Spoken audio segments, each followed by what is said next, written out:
الحمدللہ رب العالمین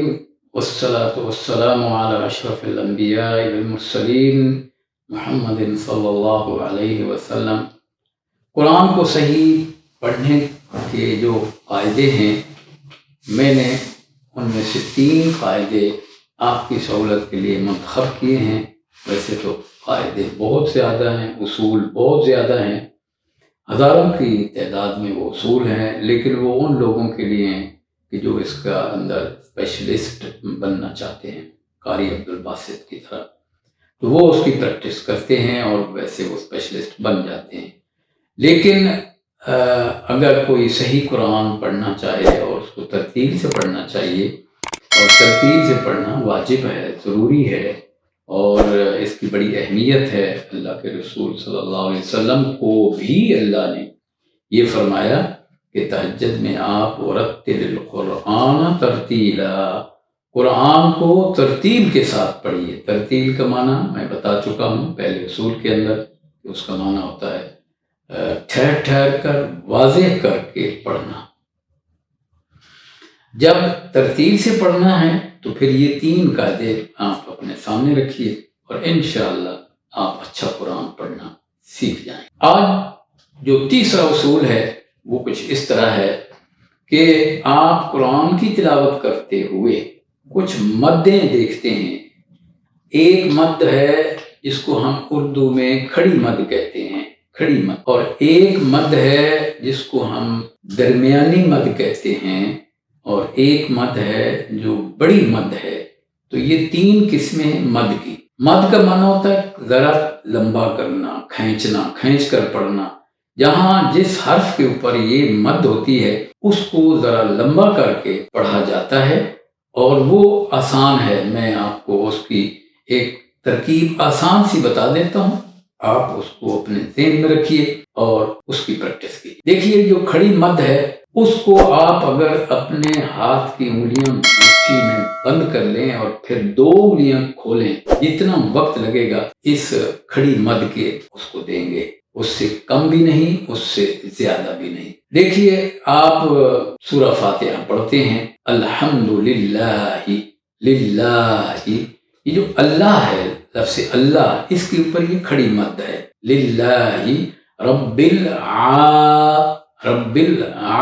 عین کے اوپر بھی یہی کھڑی مد ہے۔ تو گویا کہ اس کو اتنا وقت ضرور دیجئے۔ اور اس کے بعد ہے الرحمن، مین جو ہے اس کے اوپر جو ہے یہ کھڑی مد ہے، اس کو آپ تھوڑا لمبا کیجئے، ٹھیک ہے۔ اب آپ دیکھیے کہ یہ تو ہے کھڑی مد، اور کھڑی مد جو ہے وہ 2 انگلیاں کھولیں گی، تو اس کا جو بھی وقت لگتا ہے اتنا ہی آپ اس کو آپ دے دیں گے۔ اسی طرح سورہ بقرہ شروع ہوتی ہے، اور اس کو شروع ہونے پہلی آیت کے بعد ذالک الکتاب، کل کتاب، تو یہ جو کتاب تے کے اوپر ہے یہ بھی کھڑی مد ہے، اور دال کے اوپر بھی کھڑی مد ہے، اور اسی طرح یہ 2 انگلیاں کھولنے کا وقت لے۔ اب آپ دیکھیں کہ جو درمیانی مد ہے، درمیانی مد آپ 4 انگلیاں کھولیں تو اتنا اس کو وقت آپ کو دینا چاہیے، اتنا وقت اس کو آپ کو دینا چاہیے۔ آپ دیکھیں کہ قرآن میں اکثر جگہ پر آتا ہے یا ایھا الذین آمنوا، یا ایھا الذین آمنوا، تو اب یہ جو یا ہے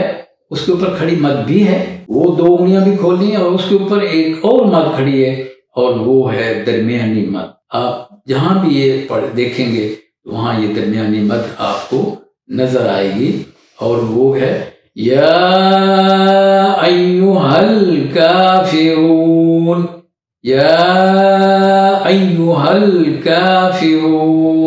تو ہم پڑھیں گے یا ایھا الذین آمنوا لا تقدموا بین یدی اللہ ورسولہ واتقوا اللہ ان اللہ سمیع علیم۔ تو یہ ہم نے یا ایھا الذین آمنوا، تو یا پھر دوسری آیت بھی اسی طرح یا ایھا الذین آمنوا لا ترفعوا اصواتکم، ترفعوا یہاں جو ہے یہاں بھی یہی درمیانی مد ہے، لا ترفعوا اصواتکم فوق صوت النبی، تو یہاں بھی یہ درمیانی مد ہے، 4 انگلیاں کھلنے کا آپ وقت دیجئے۔ آپ تھوڑی سی پریکٹس کریں گے نا، اب تلاوت کرتے ہوئے دیکھتے چلے جائیں کہاں مد کھڑی آئی ہے، کہاں یہ درمیانی ہے، اور اس کے بعد تیسری مد ہے، اور وہ مد ہے بڑی جس کو ہم کہتے ہیں۔ ان مدوں کے نام تجوید میں تو اور ہیں، لیکن میں آپ کو اس مشکل میں نہیں ڈالتا، تو میں نے پہلی مد کا نام جو ہے وہ کھڑی مد رکھ دیا، اور جو درمیانی ہے جو 4 انگلی کھلنے کا وقت لیتی ہے تو اس کو درمیانی مد کہہ دیا، اور جو آگے مد آ رہی ہے اس کو میں نے بڑی مد کا نام دیا ہے، اور وہاں 6 انگلیاں کھلیں گی، 5 انگلیاں ایک ہاتھ کی پوری کھل جائیں گی اور ایک اور بھی کھلے گی، تو یہ جو وقت ہے یہ اس کو آپ دیں گے۔ دیکھیے ہم سورہ فاتحہ پڑھتے ہیں اور آخری لفظ جو ہے، آخری لفظ اس کو آپ دیکھیے، اس کے اوپر یہ مد بڑی جو ہے یہ موجود ہے، اور وہ اس طرح ہے اہدنا الصراط المستقیم صراط الذین انعمت علیہم غیر المغضوب علیہم ولا الضالین، یہ جو ہے نا ولا الضالین، یہ بڑی مد ہے، تو اس کو 6 انگلیاں کھلنے کا وقت دیں۔ اگر آپ سورہ بقرہ میں آئیں تو اس کی پہلی آیت میں بھی اسی طرح یہ بڑی مد موجود ہے، اور پہلی آیت میں پہلے تو الف ہے، اس کو تو اسی طرح پڑھ لینا ہے، اس کے بعد لام ہے، اور لام کے اوپر یہ بڑی مد موجود ہے، اس کو لمبا کھینچیں گے، 6 انگلیوں کے کھلنے کا وقت دیں گے، پھر اس کے ساتھ ہی میم بھی ہے، تو وہ میم بھی اسی طرح 6 انگلیاں کھلنے کا وقت جو ہے وہ لے گی۔ اب میں اس کو پڑھتا ہوں، آپ ذرا اس کو دیکھیے، الف لام میم، یہاں دیکھا کہ لام کو میں نے لمبا کھینچا ہے، میم کو بھی میں نے لمبا کھینچا ہے، اور دونوں کو برابر برابر کھینچنا ہے، یہ نہیں کہ ایک کو تھوڑا اور دوسری کو بڑا، یا دوسری کو تھوڑا اور پہلی کو بڑا، یہ بڑی مد کہلاتی ہے۔ یہ بیشتر جگہ پر آئے گا، تو وہاں آپ جو ہیں اس کو اسی طرح آپ پڑھیں گے۔ مثلا اللہ تعالیٰ فرماتا ہے جب اس نے انسان کو بنانا چاہا، فرشتوں کو کہا وَإِذْ قَالَ رَبُّكَ لِلْمَلَائِكَةِ إِنِّي جَاعِلٌ فِي الْأَرْضِ خَلِيفَةً، تو الملائکہ اس کے اوپر بڑی مد ہے، اس کو بھی آپ پورا لمبا کھینچیں گے، 6 انگلیاں کھلنے کا وقت دیں گے۔ تو اس طرح ہمارے یہ